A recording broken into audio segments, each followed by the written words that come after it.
are watching Where Are They Now? With your host, Dianne Hart. Now here's Dianne. Take me in your arms. Good evening. Welcome to Where Are They Now? I'm your host, Dianne Hart-Lowman, and tonight I have the pleasure of interviewing a singer, a songwriter, a producer, a trumpeter, a band leader. The gentleman needs no real introduction. That is Mr. Hense Powell. How are you this evening, Mr. Powell? I'm doing fine. Thank you very much. Thank you for joining me. So let's get started. Where are you from? I'm from a small town called McGee, Mississippi, and McGee is halfway between Jackson and Hattiesburg. Hattiesburg is near the Gulf Coast, so that's where I was born and raised on the farm. My father was a school teacher. He also was a farmer. In those days, in order to, because we had seven of us siblings that is, 7 children. I'm the number 4. Yeah, 2 boys and 5 girls.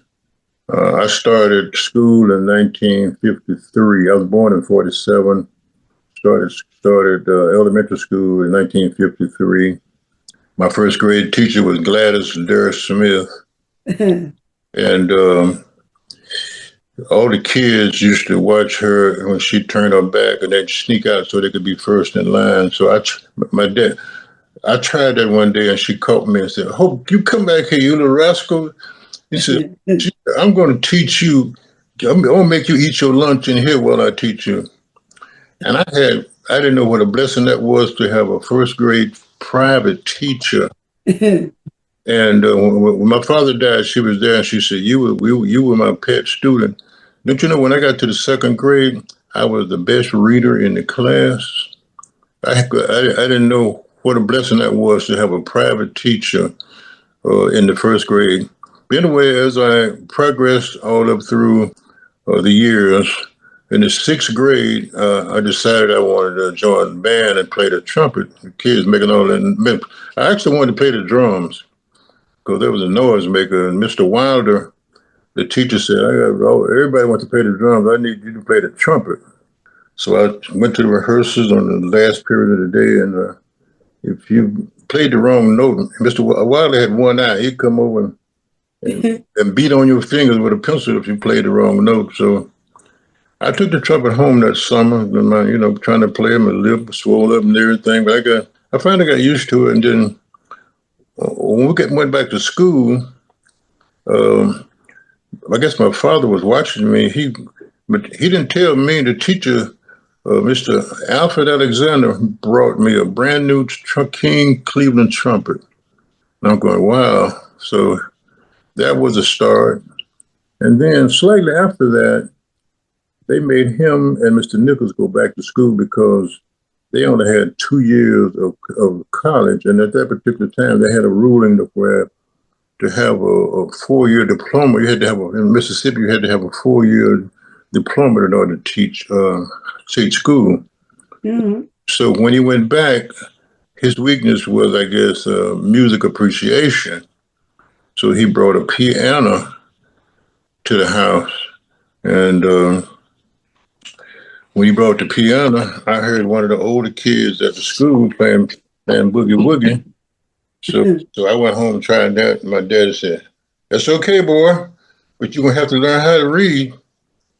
And then I heard of Fats Domino, I think it was, "Walking to New Orleans." He didn't say anything.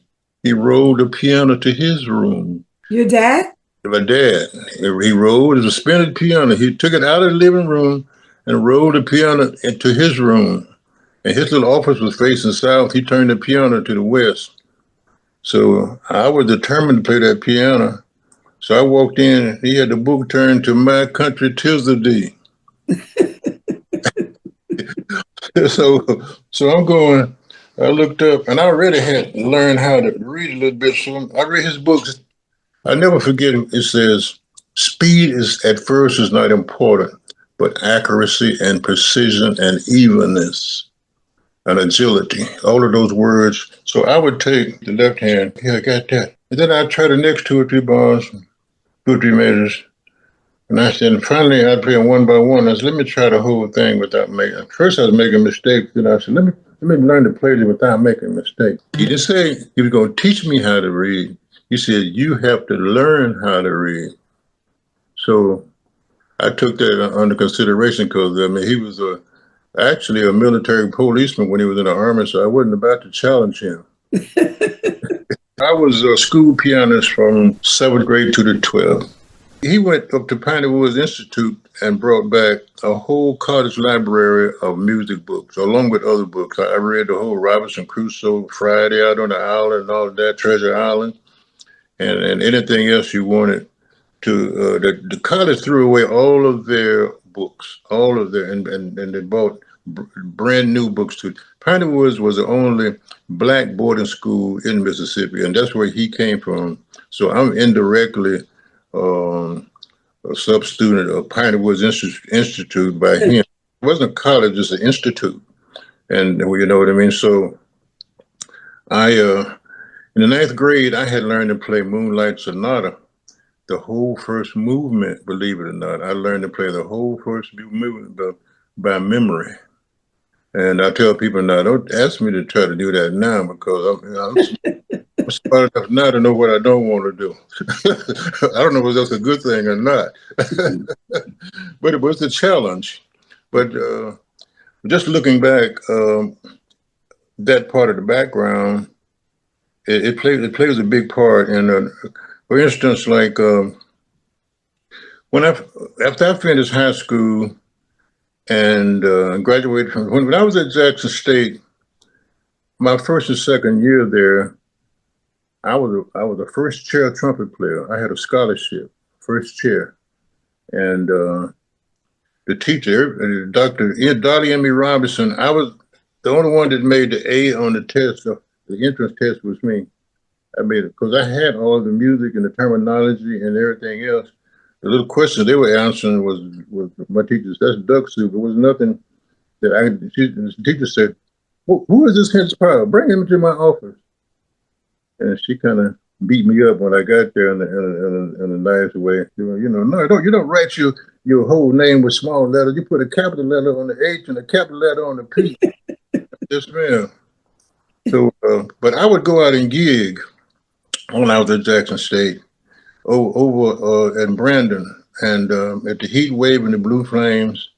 Eddie Joe Robinson would give me half of his money, and so I'd make $5. He had 10. Booker T. Wolf would pick me up. He was a saxophone player, and I was in the theory under Miss Young. I was in the theory class one day, and she was teaching something, and my friend laughs at me with this today. He teaches. Harry Hunt. He's taught. He was my schoolmate. He taught in Chicago. He said, "Hense, you know, you embarrassed that teacher because you back there sitting in the back of the class, so you was asleep, and she caught you and said, you come up here and explain. You back here and sit in my class, you come up here and explain." So I went up and I said, okay, C to D, that's a major second, C to E, major third, C to D, that's perfect fourth, it's major sixth, major seventh, C, well, the dominant seventh.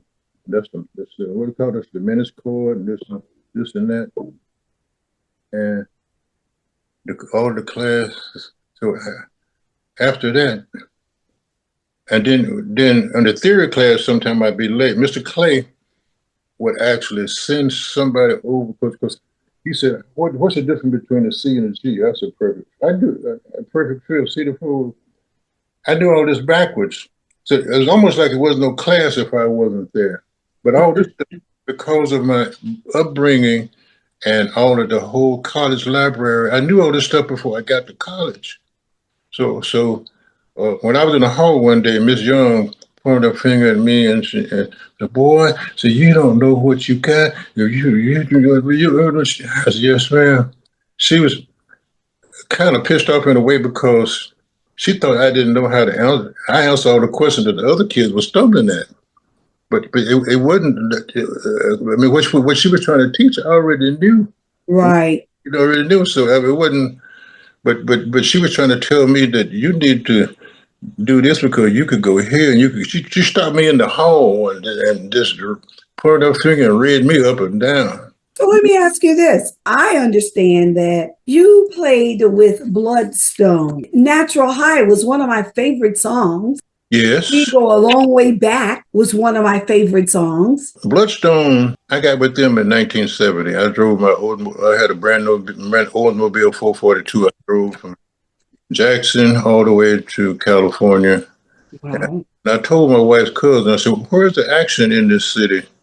And he took me down to Peyton Place, 38th and Western in Los Angeles. And I went down to a rehearsal and I brought my horn. They said, well, we're getting ready to go to the Colony Club in Las Vegas. Come back tomorrow and let's see. Now, there was a saxophone player that wanted to get the job too, because they were looking for an instrumentalist. And sometimes they wouldn't sing. They wanted somebody to play the instrumentals. Uh-huh. But the saxophone player didn't have a car. And I tell people I got the gig because I had a car. Because they really wanted a saxophone player. They didn't want a trumpet. They wanted a saxophone player. And Roger Durham, the oldest singer in the group, who died in '74, just got out of the Air Force with some ailment that he could cope from over there. He had this money from the Air Force, so he had a Cadillac, brand new a Bonneville Cadillac, and then I had the old 442. So that was our transportation. So anyway, I stayed with them for a while until I had a wife and a baby, young baby, and $25 a night. They were starving me to death. So I took a schoolyard job in Los Angeles to supervise junior high school kids for doing, for a while. Uh-huh. And it was for the spring of that year. And then one teacher told me, said, Mr. White there was a job opening at Manual Lodge if you want to go for it. So I applied for it and I got it. And there was only one course I had to take, which was called California Constitution. And I had to go so it was a college over on Vermont. I forget the name of it. And I went and I took the course and I passed that course. And while I was at Manual Lodge, I would still go down and play with them at night. At that time, we left Peyton Place and went down to the apartment. But while we was at the Peyton Place, Lonnie Patrick said that group was good, but he said, since you got with them, there's something else. But what I was doing, I was only teaching them what. When I was at Jackson, I had a group called the Mid-South Review from 1978, 79.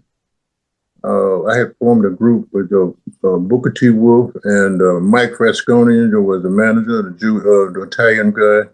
And we had a whole unit. Freddie Graves, who was kind of the runner, with the transportation and all that. But I was the band leader. I actually taught college kids how to gig. They didn't know how to play the songs. I was doing it in high school, right? My senior year in high school, I was the band director. They chose me to rehearse the kids and do all of the shows. Like, I didn't get paid a penny. Just get ready to ask, did they pay you? One penny. But see, my dad was really on top of education. I have a sister that worked I forget whether it was Ole Miss or Mississippi State. She's 4 years younger than me. Now, during her senior year, the teacher didn't come. We had no teacher. She taught the math class her senior year.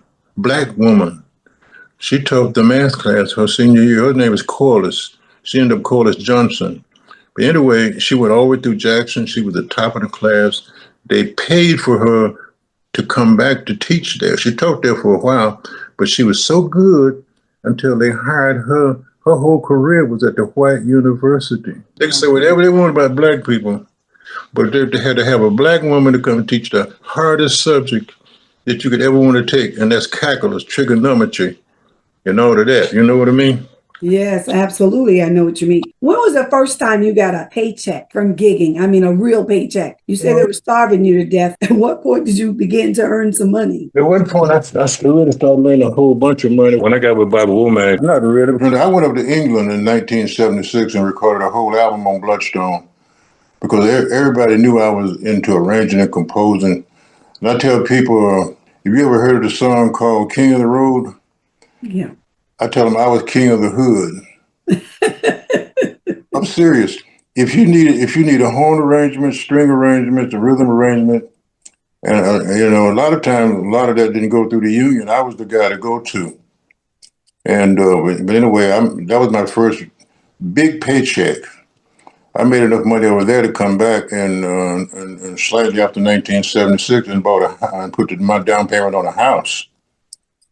And then I went up to Crystal Jukebox and asked his secretary. I said, "The real estate people want to know how I'm employed and everything, where I'm getting money from." You know what she told me?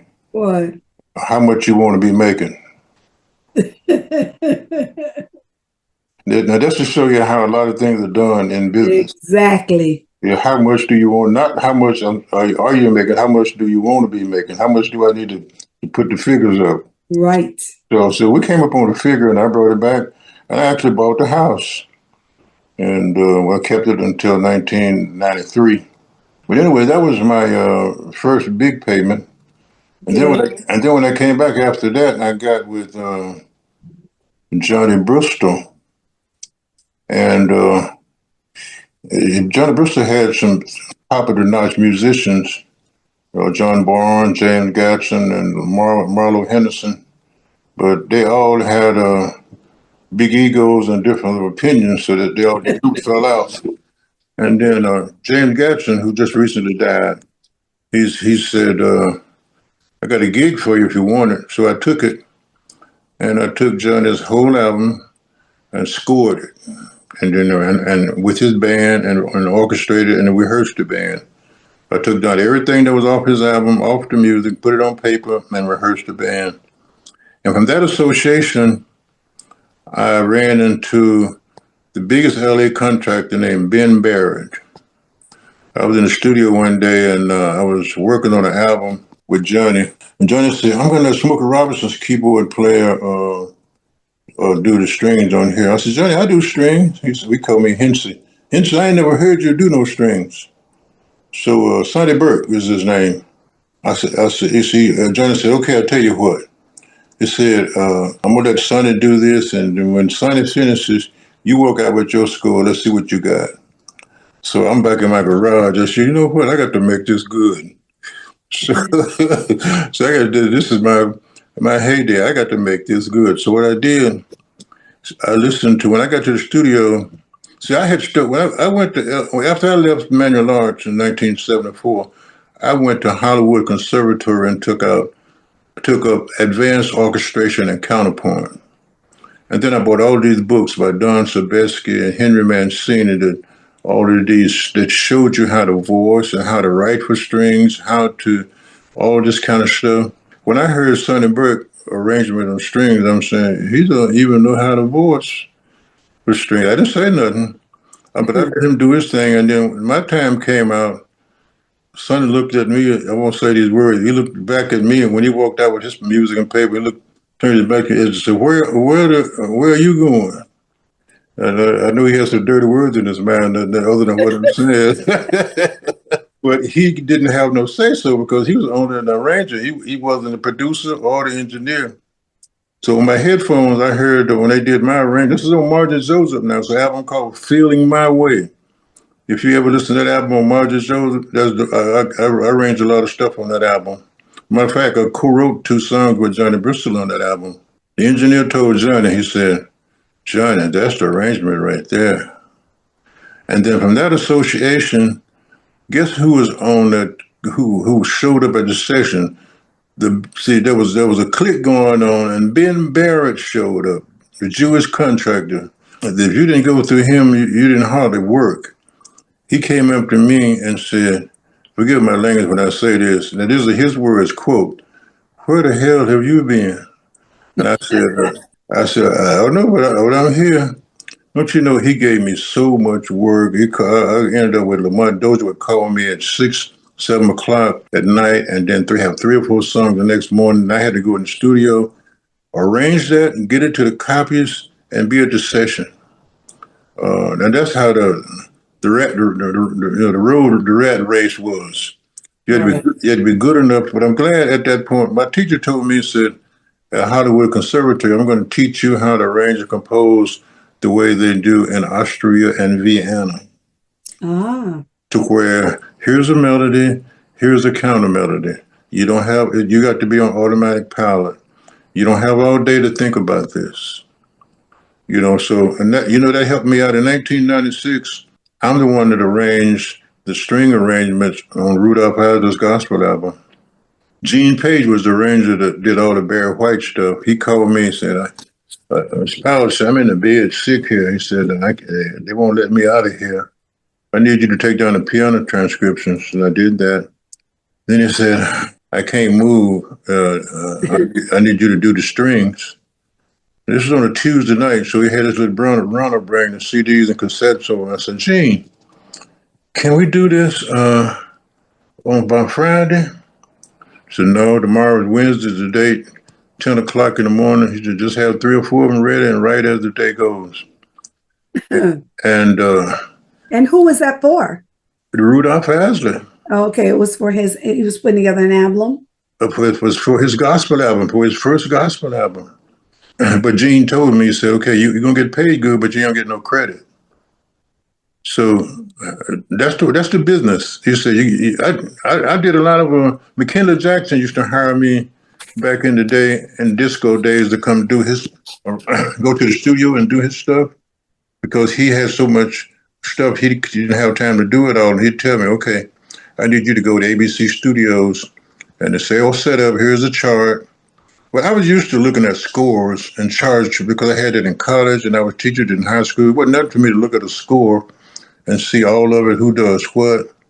And he said, okay, this is that. And okay, just all you got to do is go conduct it and you get paid. But you say, but on the album, you're not going to get any credit. And you know what? In 1980, I tell people, out of all of the musicians in Los Angeles, Reggie Andrews, the biggest black high school in Los Angeles was Locke High School, Allen Leroy Locke High School. That's where Gerald Albright went to school, Patrice Rushen, and all of these are students of Reggie Andrews. And Reggie said, I need somebody who can teach as well as part of the industry. So when I'm over there, I said to myself, I'm going to do something good for you guys while I'm over here. And what happened was they were getting ready to go up against Eagle Rock. Now, Eagle Rock is the biggest white school, pretty much. And, as far as if you want to look at the racial, ethnic, they were the biggest school there to going up against Locke. They just knew they had Locke beat. But Locke uses Gumpers, which Frank Harris is the teacher over there. And Frank is from Southern University. He's my rival. I'm at Jackson State. We used to play them back, and you know what I mean? So I arranged Rhapsody in Blue for them. And what happened was they wrote me all up in the Sentinel in the paper. And Don Dustin, he was over the whole music department of Los Angeles. He came back and said, man, that was one hell of an arrangement, boy. See, I'm going to make you your own part of Espresso today. But we would have espresso coffee right after lunch. Then Reggie Andrews, who went to Motown and came back and said, oh, man, that was cool, man. He said, they wrote you all up in the Sentinel paper. Now, Frank Harris came walking down, I call it on the yard, on the campus. He was walking by me one day and he said, yeah, man, you're a nice arrangement, but you ain't no Quincy Jones. Now, you know why he said that? Because in the Sentinel paper, they said, whoever wrote this is like a Quincy Jones. Uh-huh. But during the rehearsals at Locke, Frank was saying, well, we don't need the clarinets and the flutes because Southern University, we don't use them. We use all brass. I said, yeah. I told him, I said, we need them clarinets and flutes because I'm going to treat them like strings. Here we go with the counterpoint and the melody. So when I have the brass going to have the strings and the flutes going counter melody. When you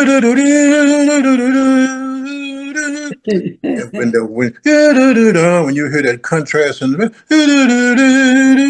hear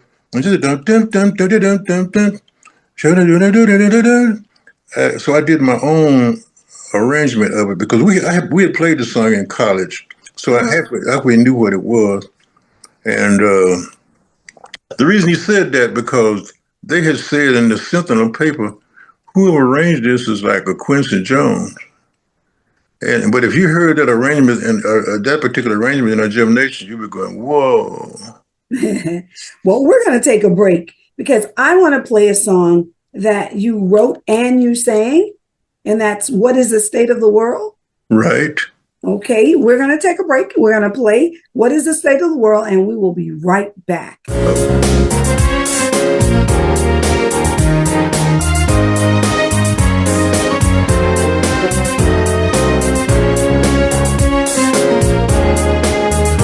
If it's love, I'll freely give to you what my heart has in store. I will leave an open door. Hear my plea.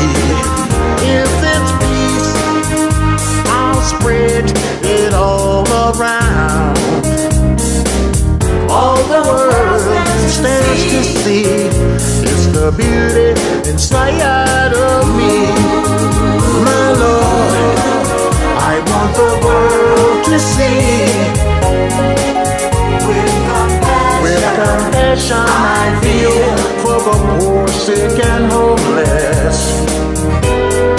Where will they go in despair? And who will they turn in need of care? Search your heart and mind. Life is just a matter of time. Are you willing to give? Are you willing to share? Help us repair what is the state of the world in the new millennium. Are we moving so fast for the time will not let us see?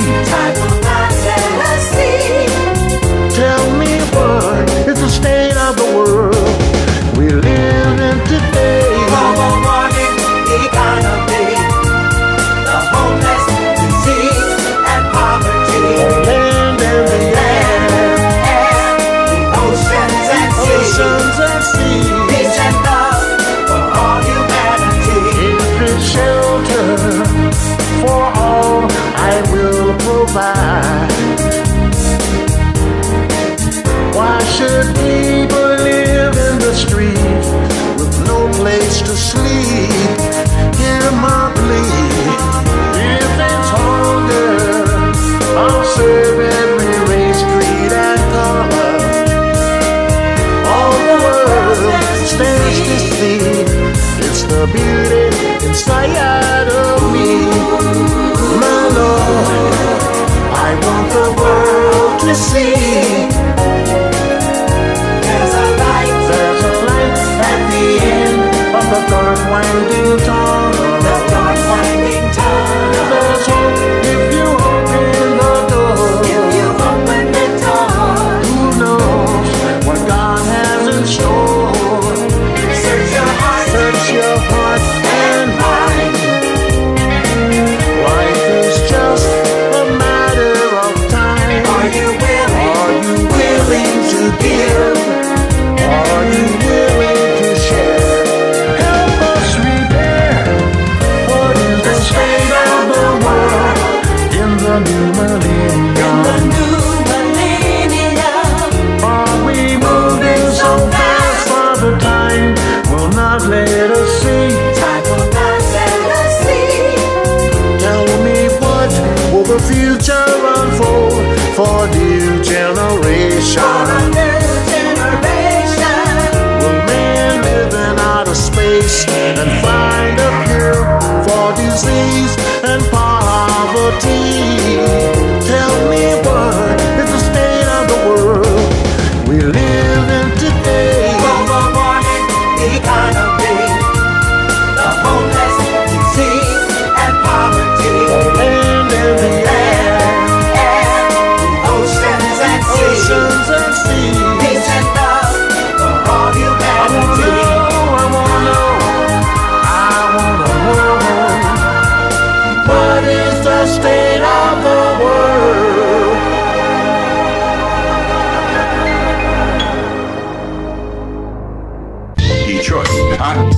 music on the cutting edge of urban internet TV.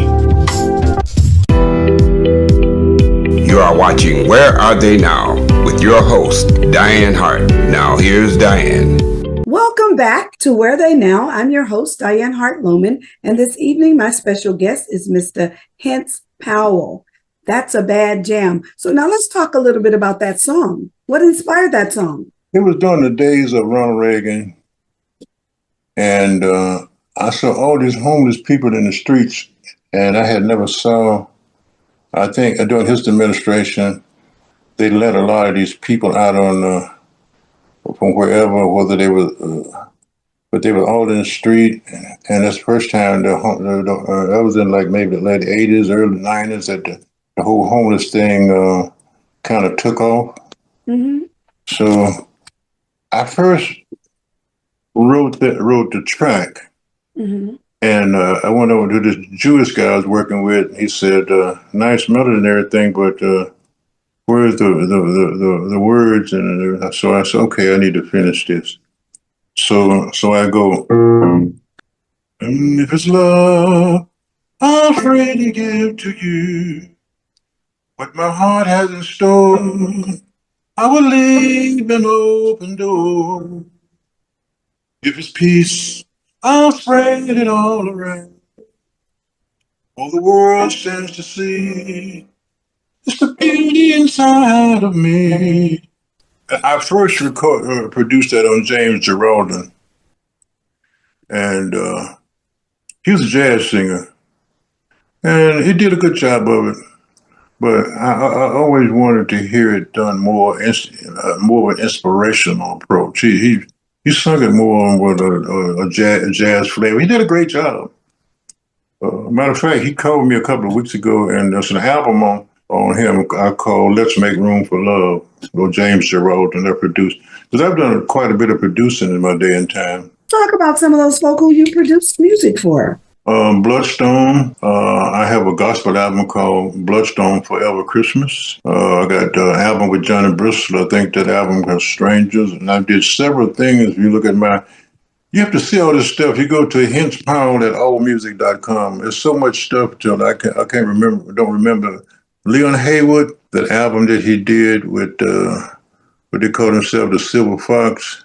I did all the horn arrangements. I did most of all the horn arrangements for Leon Haywood. He had his studio in Los Angeles.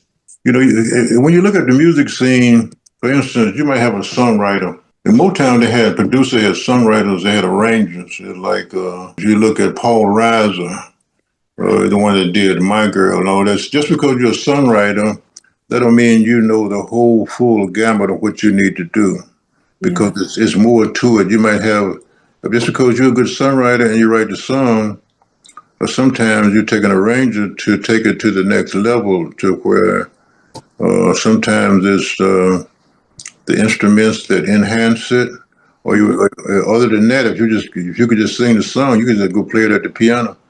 And now, I worked with a lot of different people, like Brenda Holloway. I was her band leader for years. Matter of fact, they're doing a tribute to her this weekend down at Barbara Morrison's studio. And Britton Wood, I worked with him. Matter of fact, I co-wrote a song with Britton Wood called Young, Bold, and Daring. And so it's Richard Dimples Fields, She's Got Papers on Me. That's my arrangement there. If it ain't one thing, it's another. That's right. I like that song. Well, if it ain't one thing, it's another. Yeah. So She's Got Papers on Me. That was with Betty Wright on the end. That was him and Betty Wright. When she told me, "You take this little," but that was like 1978. That was on Boardwalk Records. And then at the same time, I was doing my own little thing. I had a little vocoder type song that I did, and I think it was '84, called Mary Lou Breakdancing. And dance aerobics, styling and profiling in my pickup truck. That was like, it wasn't really rap, semi-rap. I mean, matter of fact, there's a book called There and Back. In the early 70s, Roy Porter called me, and his son, Teddy Edwards, was in my class. and he was trying to play at the trumpet. But Teddy Edwards, the saxophone player, is in the history of jazz as a saxophone player. But he also worked a regular job for the city. So his son had turned me on to Roy Porter. Roy Porter was the drummer for Charlie Parker, the sax player. And so I played trumpet on about 3 of Roy Porter's albums. So Roy called me one day and said, they're getting ready to do a book on my life. Because he had came to California, and then he had got mixed up with heroin and all of that. Then he got off. So LSU wanted to write a book about his story, and the book is called There and Back. I'm actually in a book in Barnes & Noble called There and Back. It shows me coming down a staircase in the studio with my unborn calf coat on and my hat and bebop and my trumpet case in my hand. My picture is actually in the book. I wrote one song on that, and the song is called Henceforth, Hensforth. But it was like because me coming from a background that wasn't all jazz, my background is kind of vast as far as my trumpet playing. So my melody was one shabba dum baby do dam ba dum dee be da chitty be da ba dum dee pop pop ba dum dee ba dee pop pop. I was in the bebop. And that album ended up on. Matter of fact, I'd love to do that tune again. But it's on one of Roy Porter's albums. Let me ask you this: did you get credit for it? Yes, I did. Oh, okay, because now you're no longer not getting credit for your music, for your arrangements and all. Oh no! The only one that I didn't get a lot of credit. They told me those were recording studio stuff. Oh, early. Early, but that was the ones where they paid well. Right. And matter of fact, Bobby Womack has a Christmas album. I got credits there. I did the real string arrangements on that album. That was like maybe right around the year 2000. And but most of the stuff I got credit for. Right. Bloodstone, we go a long way back. I didn't do that one. I was actually teaching school at Locke High School when they did that. What I did do in 1980, I arranged an album on Nina Simone. Okay. Called Nina's Back. And she was kind of sick when she came here from overseas. And Eddie Singleton, who married Barry Gordy's first wife, Rayona, he said, go out there and play the piano thing so we'll give her copies and she can listen to, and when she come in, she could play. When that woman came back to the studio to play the piano, I didn't want to touch the piano no more. You talk about something that go up and down the piano back. And she was, Nina Simone, now she wasn't that much of a singer per se, but when she got to the keyboard, I mean, she was something else. So you didn't want to touch the piano. I didn't want to touch it night after Nina Simone sat down. One of your most remembered performances down through the years? One was when I played for a funeral of my mother-in-law. When she died, I played Bridge Over Troubled Waters at her funeral. And this is at the big church in Los Angeles. The biggest church. I forget the name of West LA. Oh, okay. That was West LA. So I had warmed up that morning real good, and I said my prayers. I said, let me play this song here too. And what I did, they had this great big motif 88 keyboard there, and I walked up there and put the music up, and I played it down first, and then on the second round, the organ player came in. And then sometime musically, to make a performance, it's like a sports player. Once you get off in the zone, you're not really thinking. You're playing from the spirit of it. You're not playing from the notes. You're playing from the spirit of the thing. To where I did that once at a church, and this evangelist said, "You got to play that again." and the Holy Spirit came over me. And I tell people, I said, you know what? That was not me playing that piano.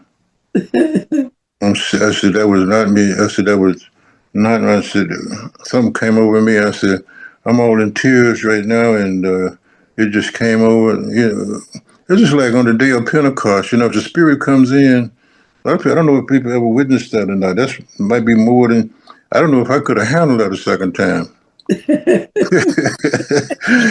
But anyway, when I got up to walk back to my seat, the whole church stood up and applauded. I said, wow. Wow. I have never had an applause like that. That meant more to me. Standing ovation. Yeah, that meant more to me than any money could ever mean, to where they enjoyed. And this was West Los Angeles, the biggest church in Los Angeles. Mm-hmm. To the point to where, and here I am, a self-taught musician, to be able to pull that off. I'm playing with a guy by the name of Torrance Brandon Reese, who, I was a band leader for Bobby Womack for 19 years, almost 20 years. Oh, okay. From 1994 to 2014, I was a band leader for Bobby Womack. I first started off the first year, I was just a keyboard player, and then the percussionist and the bass player got into a boxing match, and Bobby called me one day and said, called me and said, I need you to, I said, I heard about you. You said, your reputation supersedes you. I said, Bobby, I said, I don't have to be nobody's band leader. Yeah. But James Gaston, your reputation supersedes you. I need you. He said, I'll make it worth your while. So I took it. I was making $1,100 a show. And sometimes we do 3 jobs on a weekend. Mm-hmm. But I had my work cut out for me, because I had to do the cleric work and keep up with his paperwork. I had to call for the limousine. I had to be the band leader, and then I had to go and collect the money and pay the band. Oh. and before that, I had to call Roger Redding, Otis Redding's brother, who was the agent, to make sure that the boarding passes for all the musicians. See, it's a whole business where you have to coordinate everything. You can't take. And I tell people, I said, don't send me no email. You better call me. I need to hear from you. No, that's right. Is you ain't. Don't send me no email. Just say is you is or is you ain't. So Are you still playing? Yes, I am. So you're gigging even today, huh? I'm gigging even today, and I thank God I'm able to play. As a matter of fact, I'm playing this weekend on the 25th. We're doing a tribute to Brenda Holloway. Okay. We're doing a tribute to Brenda Holloway and Peebo Bryson, who just recently died. Right. And we're doing a song by Al Green called Judy. Uh-huh. And Torrance, when he first called me, I turned him down because you want me to go up on YouTube and get all this. You ain't got no charge. I said, you want me to write charge for free? Then I found that he said, well, I'll pay you a little extra money if you. And so I said, okay, I took it. And he still ain't paying me what I deserve to get. But he is halfway trying to come. Because see, here we go again. See, just because you're a singer, entertainer, there's more to it than that. If you don't know how, and then a lot of times, here we go back to the discipline of with musicianships. Who is that? My mother said every chicken has to have a head. You know what I mean? So you can't have it's like in the army. You got to have somebody got to be in charge. Somebody got to lead it. Yeah, every chicken has to have a head. You know what I mean? So I just thank God for my blessings, and I can't tell people go do it the way I did it, because it may not work for you. That's right. But that's one of the questions I really like to ask you about. First, where can your fans find you on the social media platforms? Go to Hense Powell at allmusic.com. And that's on any of the... It's a site that for musicians, credits and everything. It's a special site. Just go put my name in it, small, the HensePowell at allmusic.com. And some of these things, just go to YouTube. I'm up on YouTube on styling and profiling, Mary Lou breakdancing. I'm actually singing "The State of the World," and okay. I'm actually singing "Toys for Tots," and I'm actually also singing "Jesus Is the Reason" and "Make a Child Smile." I got 3 Christmas songs. We're going to take a break and we're going to listen to Toys for Tots. Okay. Toys for tots. Toys for tots. We care a lot. The joy of Christmas is all in the air. There are those who can't help themselves. They need your tender care. Every child wants some presents underneath the Christmas tree. The less fortunate are wishing and hoping for presents from you and me. Toys for tots. Donate and give a lot of toys for tots. Help the poor and needy children. Toys for tots. Let us show them that we care a lot. There are many needy children all around the world. If we dare to care, there'll be enough for every boy and girl. Early Christmas morning, every child will be awake. Whatever you can give, they will surely appreciate. Toys for tots. Donate and give a lot of toys for tots. Help the poor and needy children. Toys for tots. Let us show them that we care a lot. Let us show them that we care. Toys for tots.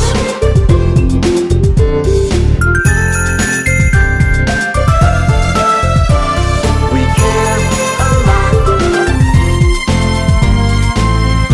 Lots of girls and boys are looking for presents and toys. Your generous heart of compassion will surely bring them joy. Many children go without, right here, far and near. Your donation and support will fill their hearts with Christmas cheer. Toys for tots. Donate and give a lot of toys for tots. Bring a box of unwrapped toys. Toys for tots. Let us show them that we care a lot. Share with lots of girls and boys. Toys for tots. Donate and give a lot of toys for tots. Help the poor and needy children. Toys for tots. Let us show them that we care a lot. You will surely bring them joy. Toys for tots. Donate and give a lot of toys for tots. It's a new day for Detroit radio. It's internet radio. Make sure you're streaming in your car. Detroit's digital radio station for a new generation. DetroitHotRadio.com. Terrestrial radio can't do what we do because we are setting a new standard in Detroit. The best Detroit artists are here, along with all your national favorites. The most music 24/7 by all your local favorites, like Anita Baker, Michael Henderson, Kim, So how did you find your way back in and the Dramatics. If they're from Detroit, they're heard here. This is where Detroit turns for R&B from yesterday and today. 24-karat magic in the air. Detroit Hot Radio. Hi, Hi, this is Dianne Hart. Be sure to catch my shows as we interview politicians and special guests on Wednesdays at 7 p.m. on The Opening Statement, the Lit TV network on Roku. Also, watch Where Are They Now as I interview entertainers of yesterday and today at 7:30 p.m. Detroit Hot TV on Facebook. Thank you. You are watching Where Are They Now with your host, Dianne Hart. Now here's Dianne. Welcome back to Where Are They Now? I'm your host, Dianne Hart-Lowman, and my special guest this evening is Mr. Hense Powell. That is a bad jam. Tell me what inspired that song, Toys for Tots. You're just looking at children, you know what I mean? It's kind of, children is kind of like, Christmas is kind of like for children, I always thought, because when I was a young kid coming up, my uncle and my dad, we was out walking around in the yard doing something, and I didn't know any better. And I had a dream that night, and I told him, I said, I saw Santa Claus last night coming down the tree. And they didn't try to debunk me or anything. They just looked at me. I swear up and down, I saw Santa Claus come. It was real to me. Yeah. as a child. You know what I mean? So, and then every so often, they would have on the media, you know, they give the gifts for the toys for the children and everything. And so I said, so I found a way I had a little melody, and I said, I had to work around that melody because I didn't want to change it. Toys, I wanted it to be a chant. Right. Toys for tots. Toys for tots. I wanted to be childlike.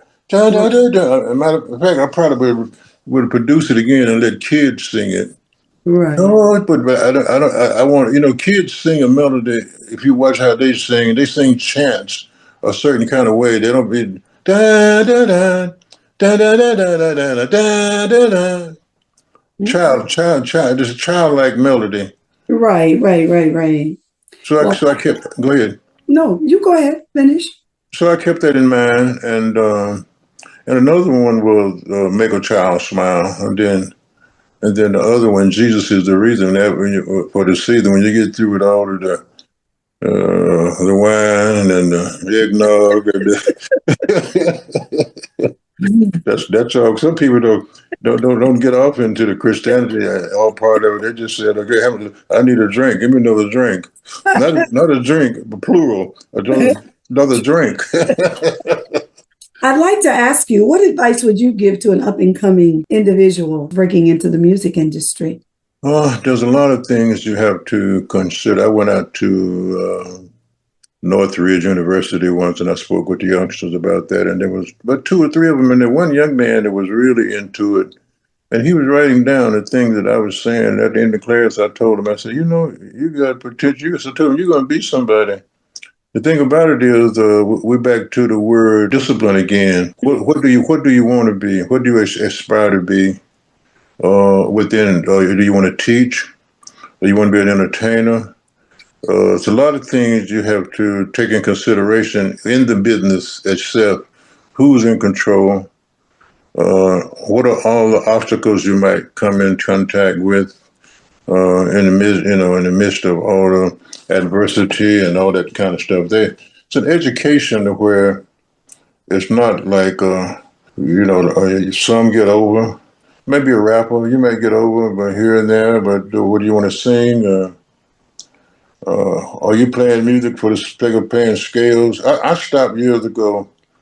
If I would teach, I would teach in a different way than a lot of people teach. A lot of times they teach music for the sake of playing scales. I stopped doing that, and then I taught myself to where whatever you play has to be musical, because your habits make you or break you. If you play stilted, you play stiff. If you play robotic, whatever you do it as if it's the real deal, and make that part of your habit. Because when you start playing spiritually, it's going to come back to haunt you. Whatever you do, whatever you've done, right or left. Right. And what do you think has kept you in this space as life continues to go forward? The grace of God It's good because it's kept me in this space. I said my prayers. I said, it's like the gospel song that I wrote, Lord, I thank you. And well, I don't know I don't tell people who to believe and what to believe. I just have to speak for myself. And I just said, thank God, thank you, God, for all that you've done for me. And, I could not have done it without you. And that way it keeps me at peace to the point to where whatever comes, whatever goes, whether I'm making a decision, what decision do I need to make? It's like I tell my doctor sometimes who wants to be Bogarden and me, and not trying to get me to take. I said, Doc, that medicine there, my body don't like that. Well, what if? I tell him, I said, Doc, when I say no, I said, there's nothing on the other side of that no. No, that's what I mean is no.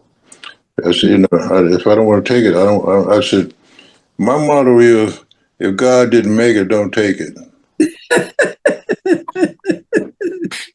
So they got it from the laboratory. You don't want it. well, you look at this day and age. There's so many chemicals and stuff, and that they put in all this stuff. You could take something, but like the lady with new birth said, well, all the side effects. Well, I need to take this, and the side effects alone, the medicine is gonna kill me before whatever. The medicine gonna kill me before whatever ails me kills me. If it goes through, it mess up your kidneys, your lungs, but see, your body really doesn't like all of that, all those chemicals running through your body's not designed to handle your kidneys. It'll go through and destroy all the veins and capillaries in your kidneys. Right. So you got a lot of people don't understand. See, if I wasn't a musician, I would be into either physics or chemistry. I would not necessarily a doctor, but I would be in one of those kind of things to where, because I was a top student in class in high school in physics and chemistry and biology. Yeah. And I was okay. I took algebra and that's the algebra 1 and geometry. But there's a lot that has to go in. When you look at aptitude, some have it good and some have it weak, and then no, all of them don't have the same goals or the same ambition in mind. So that's why some excel, but don't. So they don't understand the outcome of what needs to go. And without, sometimes you have to do things without question. You know what I mean? Why do I have to do this? Why do I have to play these scales? Why do I have to play these arpeggios? How many times I got to play that until you get it right? I know. Wow, how time flies. I hear that music in my ear. But I want to thank you for this opportunity to interview you. It has been pure pleasure to learn some things about Mr. Hense Powell. I did get an opportunity to go out and look at some of the things that you have done. And that's how I formed my questions, because I knew a little bit about you. I know a lot more now. And I'm sure that people who watch this show will hear some things about you they had no idea. You tell them also to listen to Bloodstone, America the Beautiful, and Bloodstone, the Star Spangled Banner. You can catch me every Wednesday night right here out of Tampa Bay on The Opening Statement. I am on Roku every Wednesday night at 7 o'clock, where I talk politics. I'm a state legislator. On Thursday nights, I am on Detroit Hot Television Facebook page. You can also catch me on YouTube. Go to Dianne Hart 2126, like and subscribe, and hit the bell so you'll be notified each time I upload a video. I'm getting ready to release a gospel album and an R&B album. They both have 12 songs. And I also got 2 science fiction songs. I say within the next month. And what I'll do, as soon as I finish the copyrights and send them out I'll send you some links. Thank you so much. I appreciate that. Enjoy your weekend. Thank you. You're welcome.